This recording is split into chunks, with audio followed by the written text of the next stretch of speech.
Bismillahirrahmanirrahim. Assalamualaikum warahmatullahi wabarakatuh. Innal hamdalillah wassalatu wassalamu ala Rasulillah wa ala alihi wa ashabihi wa mawalah wa la haula wa la quwata illa billah amma ba'd. Alhamdulillah, para pemirsa yang rahmati Allah Subhanahu wa taala, kembali kita berjumpa dalam kajian silsilah akidah Islam, akidah Ahlussunnah wal Jamaah, akidah warisan Rasulullah SAW dan para sahabat Rasulullah alim jami'an. Dan kita sedang berbicara tentang masalah tauhidullah. Bagaimana seorang mukmin dia mentauhidkan Allah Subhanahu wa taala. Telah kita sampaikan insyaallah secara global bahwa Al-Quran dari awal sampai akhir berbicara tentang tauhid. Pada hakikatnya berbicara tentang tauhid.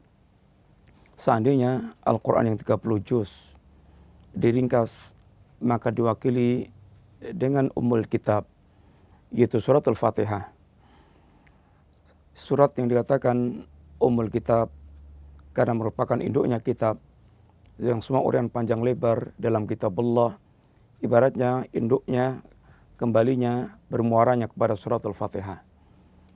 Surat Al-Fatihah dari awal surat, dari awal ayat sampai akhir ayat, sesungguhnya menjelaskan tentang hakikat tauhid. Bagaimana tidak? Karena dalam surat ini berbicara tentang Allah Subhanahu wa taala, berbicara tentang jalan Allah Subhanahu wa taala, dan berbicara tentang orang-orang yang berjalan lurus di atas jalan Allah atau orang yang mereka menyimpang dari jalan Allah Subhanahu wa taala. Cobalah kita sedikit simak, para pemirsa kalian rahmati Allah.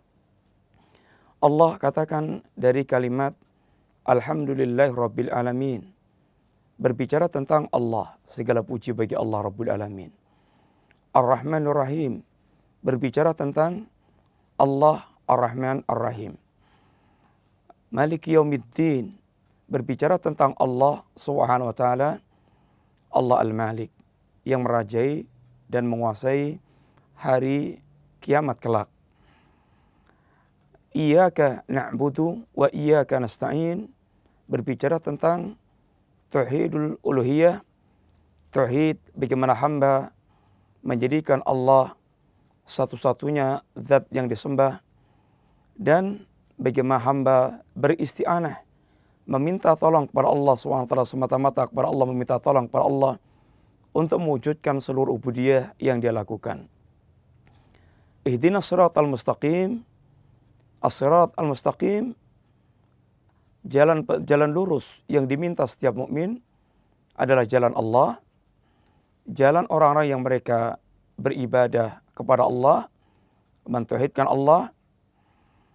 Siratal ladzina an'amta 'alaihim, ini adalah orang-orang yang mereka berjalan di atas jalan Allah, orang-orang yang Allah berikan kenikmatan kepada mereka dari kalangan para nabi, dari kalangan para siddiqin, wasyuhada, wassalihin. Ulaikal ladzina an'amallahu 'alaihim, mereka itulah orang yang Allah berikan nikmat padanya. Ghairil maghdubi 'alaihim waladhdallin. Al-maghdub dan ad-dhalun adalah orang-orang yang mereka menyimpang dari as-sirat al-mustaqim. Dengan demikian, kalau diringkas bahwa surat ini berbicara dari awal sampai akhir, sesungguhnya bicara tentang tauhid. Objeknya tauhid adalah Allah Subhanahu wa taala. Kemudian jalan Allah as-sirat al-mustaqim adalah hak-hak Allah yang harus ditunaikan oleh para hamba untuk selalu berjalan di atas sirat al-mustaqim, dan berbicara tentang orang-orang yang mereka lurus berjalan di atas sirat al-mustaqim.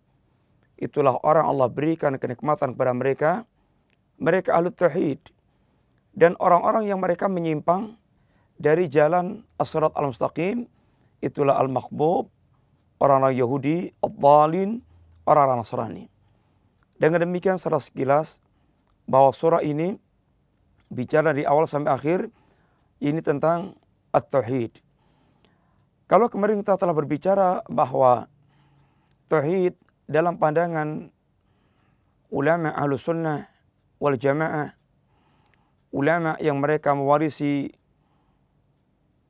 manhaj Rasulullah SAW dan para sahabat Nabi radhiyallahu anhum jami'an, maka di sana ada tauhid rububiyah, ada tauhid uluhiyah, ada tauhid al-asma wa sifat. Sesungguhnya ketiga tauhid ini pun ada di dalam suratul Fatihah. Alhamdulillahirabbil alamin, tauhid rububiyah. Ar-Rahmanir Rahim, tauhid al-asma wa sifat. Maliki yaumiddin, tauhid rububiyah. Iyyaka na'bud, tauhidul uluhiyah, wa iyyaka nasta'in, di sana tergabungan antara uluhiyah dan rububiyah. Allah yang dipersembahkan segala bentuk pertolongan, meminta tolong hanya kepada Allah, dan Allah yang akan memberikan kecukupan kepada hamba yang meminta tolong kepada Allah Subhanahu wa taala. Dengan demikian, tiga tauhid ini, rububiyah, uluhiyah, al-asma wa sifat, semuanya ada di dalam suratul Fatihah. Para pemirsa yang dirahmati Allah Subhanahu wa taala, kita telah sampaikan kemarin tentang tauhid rububiyah. Ini tauhid yang berkaitan dengan af'al Allah, ini tauhid yang berkaitan dengan perbuatan-perbuatan Allah. Bagaimana seorang hamba dia mengesahkan Allah dalam perbuatan-perbuatan Allah.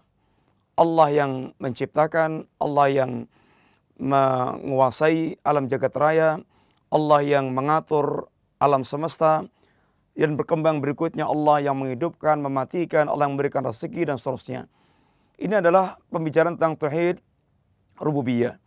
Dan sungguhnya tauhid ini tidak ada seorang pun yang mengingkari, termasuk iblis, termasuk Fir'aun. Seandainya mereka nampak mengingkari, hanya kelihatan zahir mengingkari, akan tapi hati nurani mereka, jiwa mereka yang paling dalam menetapkan tauhid tersebut, sebagaimana telah kita sampaikan, wajahadu biha wastaqanatha anfusuhum zulman wa uluwan.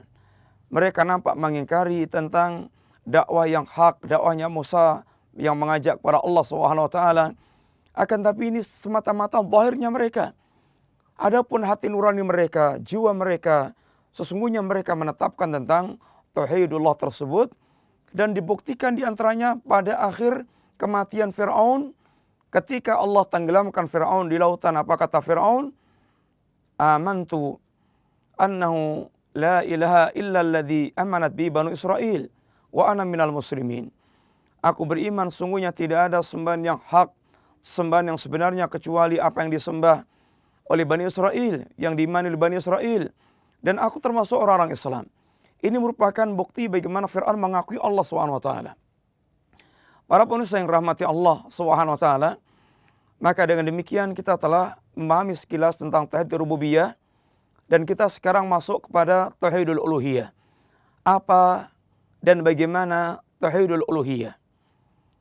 Allah SWT dalam sebuah ayat mengatakan, wa ma yu'minu aktsaruhum billahi illa wahum musyrikun. Tidaklah kebanyakan mereka beriman kepada Allah Subhanahu wa taala kecuali mereka dalam keadaan menyekutukan Allah Subhanahu wa taala. Para ulama menerangkan mereka yu'minuna bi rububiyatillah wa yusyrikuna bi uluhiyatillah. Mereka mengimani tentang rububiyah Allah Subhanahu wa taala, dan mereka menyekutukan Allah dalam hal uluhiyah Allah Subhanahu wa taala.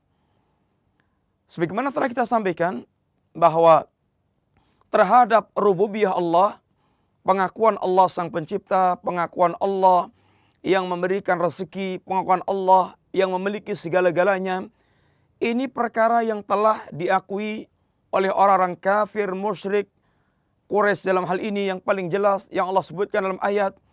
Sebagaimana Allah katakan, wala in sa'altahum man khalaqas samawati wal arda la yaquluna Allah. Seandainya Anda tanya kepada mereka siapa yang menciptakan langit dan bumi, mereka pasti akan mengatakan Allah. Mereka akan memberikan jawaban yang menciptakan itu semuanya adalah Allah Subhanahu wa taala. Wala in sa'altahum man khalaqahum la yaquluna Allah. seandainya Anda tanya siapa yang menciptakan mereka semuanya itu, mereka pasti akan menjawab Allah Subhanahu wa taala. Sebagaimana pula Allah katakan, "Qul limanil ardu wa man fiha in kuntum ta'lamun." Katakanlah siapakah yang memiliki bumi dan yang ada di dalamnya. Seandainya kalian mengetahui, sayaquluna lillah, qul afala tadhakkarun. Mereka pasti akan mengatakan Allah. Lalu kenapa kalian tidak mau ingat? Qul man rabbus samawati sab'a. Qul man rabbus samawati sab'i wa rabbul arsyil azim. Sayaquluna lillah, qul afala tattaqun. Tanyakan pula kepada mereka siapakah yang memiliki langit yang 7 dan siapa pula yang memiliki arsy yang agung. Mereka pasti akan mengatakan Allah. Semuanya milik Allah. Akan tapi kenapa kalian tidak mau bertakwa kepada Allah Subhanahu wa taala? Qul man biyadihi malakutus samawati wal ardi. Siapakah di tangan siapakah ya ini kekuasaan langit dan bumi? Qul siapakah yang di tangan siapakah kekuasaan langit dan bumi? Maka mereka pasti akan mengatakan Allah Subhanahu wa taala. Ini semuanya para pemirsa yang rahmati Allah, bagaimana semuanya mereka telah mengakui tentang Allah Subhanahu wa taala. Lalu sekarang bagaimana Allah mengatakan wa ma yu'minu aktsaruhum billahi illa wa hum musyrikun?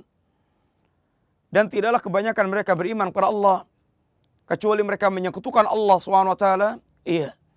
Mereka kebanyakan mengimani Allah dalam hal rububiyah dan mereka menyekutukan Allah dalam hal uluhiyah. Oleh karena itulah sesungguhnya ada hubungan yang sangat kuat sekali antara tauhid rububiyah dengan tauhid uluhiyah. Sebagaimana telah kita terangkan insyaallah bahwa tauhid rububiyah merupakan dalil yang paling kuat untuk menetapkan tauhid uluhiyah.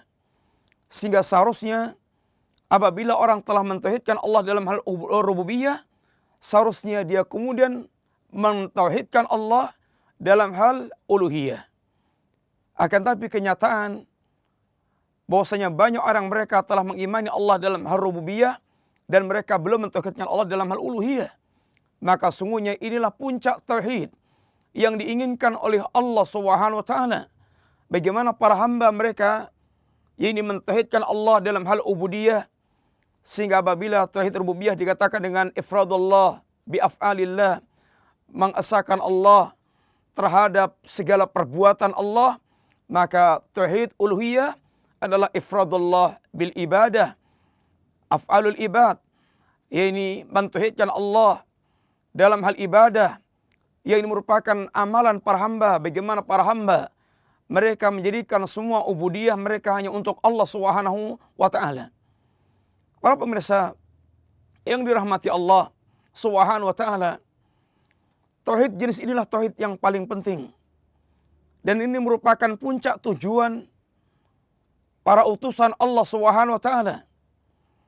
Dan tauhid inilah tauhid yang dengannya Allah menurunkan kitab-kitabnya. Bukankah kita telah mendengar ini firman Allah Subhanahu wa taala yang Allah memberikan maklumat, "Wa ma khalaqtul jinna wal insa illa liya'budun." Tidaklah aku ciptakan jin dan manusia kecuali agar mereka beribadah kepadaku. Kata Al-Imam Ibn Abbas radhiyallahu anhu, beliau mengatakan liya'buduni ay liwahiduni. Agar mereka beribadah kepadaku, maksudnya ini agar mereka mentauhidkan aku. Sehingga bagaimana mereka beribadah kepada Allah, bukan semata-mata beribadah kepada Allah, akan tapi ibadah yang dia tauhidkan. Sehingga tidak ada satu pun jenis ibadah yang dia palingkan kepada selain Allah Subhanahu wa taala. Sehingga ini maklumat dari Allah bahwasanya Allah menciptakan manusia dan jin agar mereka beribadah semata-mata kepada Allah tanpa menyekutukan Allah sama sekali. Demikian pula bagaimana Allah Subhanahu wa taala menjadikan semua para rasul diutus oleh Allah. Mereka datang di tengah-tengah manusia dalam rangka menyuruhkan tauhid yang ini, yaitu tauhidul uluhiyah. Walaqad ba'atsna fi kulli ummatin rasulan an ibudullaha wajtanibut taghut. Dan sungguh telah kami utus pada tiap-tiap umat seorang rasul yang agar setiap Rasul ini datang pada mereka menyeru dengan seruan yang sama, ani'budullaha wastanibut taghut. Hendaklah kalian hanya beribadah kepada Allah semata-mata dan kalian jauhkan at-taghut. Demikian pula kitab Allah Subhanahu wa taala. Allah turunkan dalam rangka agar mereka semata-mata mendapatkan kejelasan bagaimana harusnya mereka hanya beribadah kepada Allah Subhanahu wa taala. Alif lam ra. Kitabun uhkimat ayatuhu thumma fusilat min ladun hakimin khabir. Alla ta'budu illallah. Alif lam ra. Kitabun uhkimat ayatuhu. Inilah kitab yang disusun Allah dengan rapi. Thumma fusilat min ladun hakimin khabir. Kemudian kitab ini dijelaskan dengan tafsil, dengan rinci oleh Allah Subhanahu wa taala yang Maha mengetahui segala-galanya. Lalu Allah katakan apa? Alla ta'budu illallah. Yakni agar kalian jangan sekali-kali beribadah kecuali hanya kepada Allah Subhanahu wa taala.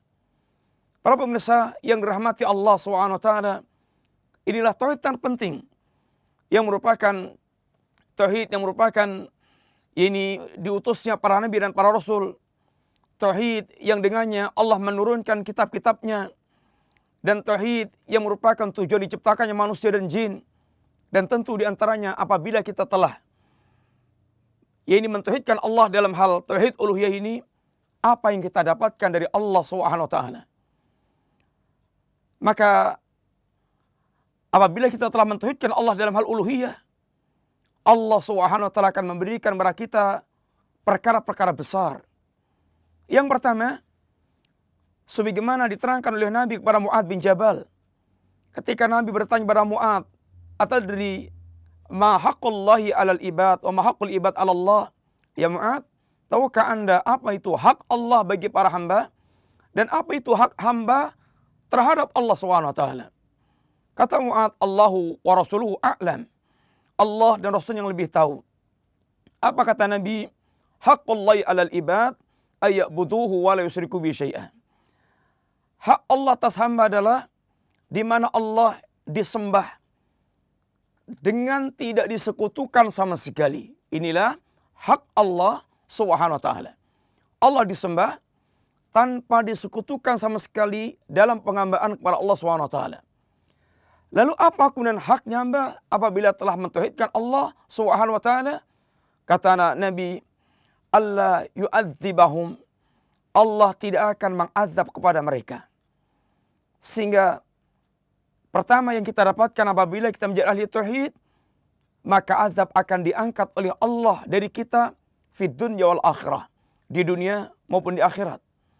Yang kedua, apabila seorang hamba dia telah mentauhidkan Allah Subhanahu wa taala, maka Allah akan berikan kepada dia keamanan. Al-amnu fid dunya wal amnu fil akhirah. Nabiullah Ibrahim alaihissalatu wassalam ketika diancam oleh kaumnya karena mendakwahkan tauhid, maka di antara perkataan Ibrahim alaihissalatu wassalam, fa'ayyul fariqaini ahaqqu bil amni in kuntum ta'lamun. Mana di antara dua kelompok, ini kelompok musyrikin dan kelompok orang yang bertauhid, kelompok orang yang menyembah selain Allah dengan kelompok orang yang menyembah Allah, mana di antara dua kelompok ini yang lebih layak untuk dia mendapatkan keamanan? Jika kalian mengetahui, maka kemudian ditegaskan oleh Allah Subhanahu wa taala, alladzina amanu wa lam yalbisu imanahum bidzulmin ulaika lahumul amnu wa hum muhtadun. Adapun orang-orang yang mereka beriman dan tidak mencampur adukkan iman mereka dengan kezaliman, bisyirkin, yaitu dengan kesyirikan, sehingga mereka mentauhidkan Allah dengan iman yang murni tanpa mereka menyekutukan Allah Subhanahu wa taala, maka Allah akan berikan kepada mereka al-amnu wal ihtida, keamanan dan petunjuk Allah Subhanahu wa taala. Dan lihatlah betapa sangat eratnya hubungan antara al-amnu dan tauhid, antara tauhid dengan keamanan. Seorang yang mereka bertauhid kepada Allah, yang mereka hatinya bergantung total kepada Allah Subhanahu wa taala, yang membalikan segalanya kepada Allah Subhanahu wa taala, tentu dia lebih layak untuk dia mendapatkan keamanan yang mutlak kepada Allah Subhanahu wa taala. Semakin sempurna tauhid seorang, para pemirsa yang rahmati Allah, dia betul-betul akan semakin merasakan ketenangan, kebahagiaan, keamanan yang lebih besar. Sehingga orang paling aman, yang paling tenang, yang paling mendapatkan keamanan Rasulullah SAW. Karena beliau adalah orang yang paling sempurna tauhidnya kepada Allah Subhanahu wa taala. Yang ketiga, Allah Subhanahu wa taala akan berikan kepada mereka kekhilafahan, dan Allah akan berikan kepada mereka ini keteguhan agama mereka. Wa antallahu alladziina aamanu minkum wa 'amilus shalihat la yastakhlifannahum fil ardi kama istakhlafal ladziina min qablihim wa la yumakkinannahum dinahum alladzi irtadha lahum wa la yubaddilannahum min ba'di khawfihim amna ya'budunani la yusyrikuna bi syai'a. Allah berjanji kepada orang mukmin di antara kalian dan yang beramal saleh, Allah akan berikan kekhilafahan sebagaimana Allah telah berikan kekhilafahan kepada orang sebelum mereka. Ini yang pertama. Allah akan teguhkan agama mereka yang Allah ridha dengan agama tersebut. Ini yang kedua. Allah akan gantikan rasa takut dengan keamanan. Ini yang ketiga. Apa yang harus kita wujudkan para pemirsa yang rahmati Allah? Ya'budunani la yusyrikuna bi syai'an. Harusnya kita hanya semata-mata beribadah kepada Allah tanpa menyekutukan Allah sama sekali. Dan yang keempat, bahwasanya syaitan tidak akan mampu menguasai ahli tauhid yang hatinya dan sikapnya dia hanya total dia bergantung pada Allah dan tertuju kepada Allah Subhanahu wa taala. Sehingga Allah katakan, "Inna ibadi laisa laka 'alaihim sultanun illa man ittaba'aka minal ghawin." Sesungguhnya hamba-Hambaku yang beribadah kepadaku, yang mentauhidkanku, laisa laka 'alaihim sultanun. Kalian wahai syaitan tidak akan mampu menguasai kepada hamba-Ku yang mereka bertauhid, yang beriman, yang selalu taat kepada Allah. Illa man ittaba'aka minal ghawin, kecuali orang sesat yang mengikuti engkau. Para pemirsa yang rahmati Allah, inilah salah sekilas tauhidul uluhiyah dan apa yang akan kita dapatkan dari apabila kita telah mentauhidkan Allah dengan tauhid uluhiyah tersebut. Mudah-mudahan Allah Subhanahu wa taala menjadikan kita di antara ahlu tauhid dan istiqamah di atas tauhid, dan kita kembali dalam keadaan husnul khatimah sebagai ahlu tauhid. Wa sallallahu ala nabiyyina Muhammadin wa ala alihi wa sahbihi wasallam. Assalamualaikum warahmatullahi wabarakatuh.